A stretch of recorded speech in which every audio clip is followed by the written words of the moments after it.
તો મોટા સમાચાર ભાવનગરની પાલિતાણા હોસ્પિટલમાં પાણીની ટાંકી ન હોવા છતાં બિલ રજૂ કરાયું। સ્થળ પર ટાંકી ન હોવા છતાં 50.43 લાખનું બિલ રજૂ કરી દેવાયું। સમગ્ર મામલે આરોગ્ય મંત્રી પ્રફુલ પાનસેરિયાએ ગંભીર નોંધ લીધી છે। બિલ રજૂ કરનાર બે એન્જિનિયર સામે પોલીસ ફરિયાદની સૂચના આપી છે।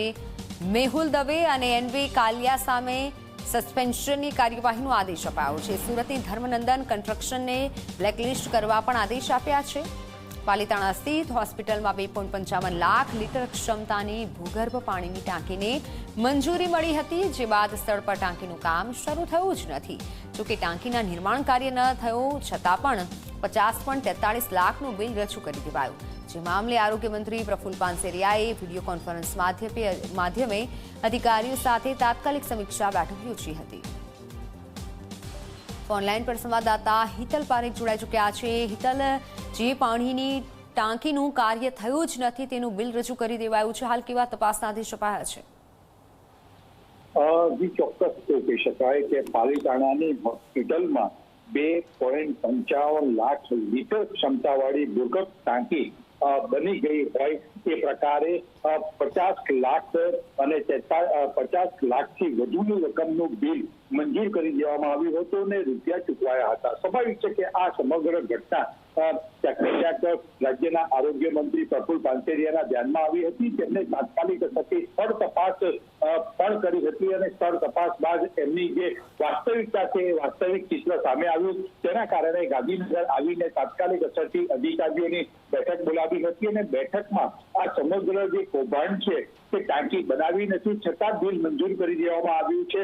એટલે એની સામે લાલ આંખ કરી અને બિલ રજૂ કરનાર બે એન્જિનિયરો સામે પોલીસ ફરિયાદ કરવાનો પણ આદેશ કરવામાં આવ્યો છે। પોલીસ ફરિયાદ કરવામાં આવશે અને આ બંને એન્જિનિયરો જે મેહુલ દવે અને એનવી કાલિયા આ બંનેને તાત્કાલિક અસરથી સસ્પેન્ડ કરવાનો પણ નિર્ણય લેવાયો છે। સ્વાભાવિક છે કે આ કામગીરીની જે ધર્મનંદન કન્સ્ટ્રક્શન સુરતની જે કંપની છે એના નામનું આ બિલ હતું અને તેને કામગીરી સોંપવામાં આવી હતી, એટલે તાત્કાલિક અસરથી આ કંપનીને બ્લેક લિસ્ટેડ કરવાનો પણ નિર્ણય લેવાયો છે। સ્વાભાવિક છે કે જાહેર નાણાંનો જે દુરુપયોગ છે, બેદરકારી છે, ગેરરીતિ છે, એની સામે વહીવટી તંત્રએ આ પગલાં ભર્યા છે અને રાજ્યના આરોગ્ય મંત્રી પ્રફુલ પાનસેરિયાએ નિશ્ચિત કર્યું છે કે બેદરકારી કે ગેરરીતિ કરનાર સામે જવાબદારી નક્કી કરીને આગામી દિવસોમાં પણ વધુ પગલાં લેવામાં આવશે।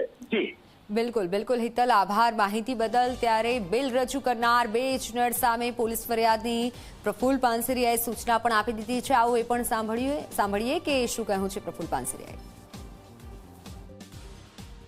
2.5 લાખ લીટરની ટાંકી બનાવી જ નથી અને બિલ મંજૂરી કરવા માટે જ્યારે અહીં આવ્યું ત્યારે અમારા પીઆઈઓ વિભાગના અધિકારીશ્રીઓ મારા વિઝિટમાં પણ મેં આ ટાંકી ક્યાંય જોઈ ન હતી। સંપૂર્ણ તપાસ કરતા ત્યાં ટાંકી બની જ નથી અને 55-56 લાખનું બિલ અહીંયા મંજૂર કરવા માટે આ બંને એન્જિનિયરો અને ધર્મનંદન કન્સ્ટ્રક્શન સાથે મળીને જ્યારે આ કૌભાંડ રચ્યું છે ત્યારે કાર્યપાલક ઇજનેર અને નાયબ કાર્યપાલક ઇજનેર બંનેને ફરજ મોકૂફી આજે કરી દેવામાં આવી છે, એમને સસ્પેન્ડ કરી દેવામાં આવ્યા છે। ધર્મનંદન કન્સ્ટ્રક્શન કંપનીની પર